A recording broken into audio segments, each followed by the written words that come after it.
महाराष्ट्राची जेन झी ही महाराष्ट्रासोबत आहे आणि महाराष्ट्रातला प्रत्येक लोकप्रतिनिधी हा महाराष्ट्राच्या उन्नती आणि प्रगतीच्या बरोबर आहे, एवढंच मी सांगू इच्छितो. सर, काल पश्चिम महाराष्ट्राचं अधिवेशन सोलापूरमध्ये झालं भाजपचं. त्यामध्ये पुन्हा ऑपरेशन लोटस, ऑपरेशन टायगरच्या चर्चा झाल्या. समजा परत एकदा एखादा पक्ष फुटला आणि आपल्यापर्यंत पात्रतेची सुनावणी आली तर ती वेळेत पूर्ण होईल का आणि काय सुनावणीचा निर्णय काय? सर्वप्रथम मला वाटत नाही भारतीय जनता पार्टीची कुठचीही बैठक कुठचंही ऑपरेशन करण्यासाठी असते आणि त्यामुळे राज्याच्या विकासासाठी, जिल्ह्याच्या विकासासाठी आणि आपल्या विभागाच्या विकासासाठी भारतीय जनता पार्टी बैठका घेत असते.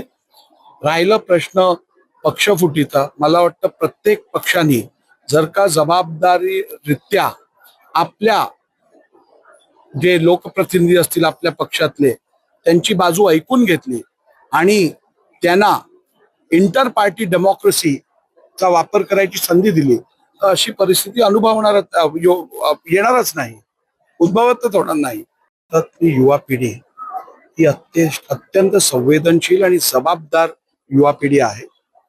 त्यामुळे मला वाटत नाही भारताच्या युवा पिढीला कोणीही वेगळं अजून काही शिकवायची गरज आहे.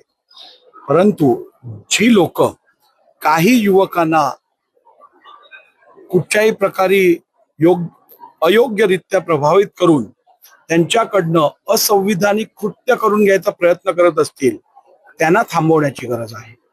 युवा पिढी ही जबाबदार आहे आणि या देशाला या युवा पिढीवरती अभिमान आहे. शेवटी येणाऱ्या भारताला जी अपेक्षा आमची आहे, ज्या दिवसाची आम्ही वाट बघत आहोत की भारत आता 2047 मध्ये संपूर्णपणे विकसित देश होईल आणि 2027 मध्ये आपली अर्थव्यवस्था तिसरी सर्वात मोठी अर्थव्यवस्था होणार आहे. त्याचप्रमाणे भारत हा जगातला सर्वोत्तम देश कोण बनवू शकत असेल तर ही आपल्या समोर बसलेली युवा पिढी करू शकतं. याचा भान प्रत्येक लोकप्रतिनिधीला असायला पाहिजे आणि आहे. आणि त्यामुळे युवा पिढी बरोबर कुठच्याही प्रकारचं अयोग्य वर्तन होणं हे कुठच्याही सरकारच्या ध्यानामनात असू शकत नव्हे.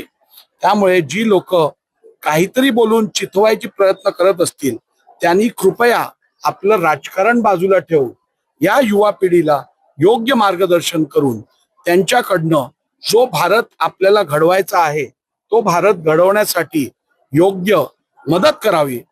मला वाटतं हा अनुभव कोणत्याही लोकप्रतिनिधीच्या जीवनातील एक अत्यंत मौल्यवान अशी संधी आहे.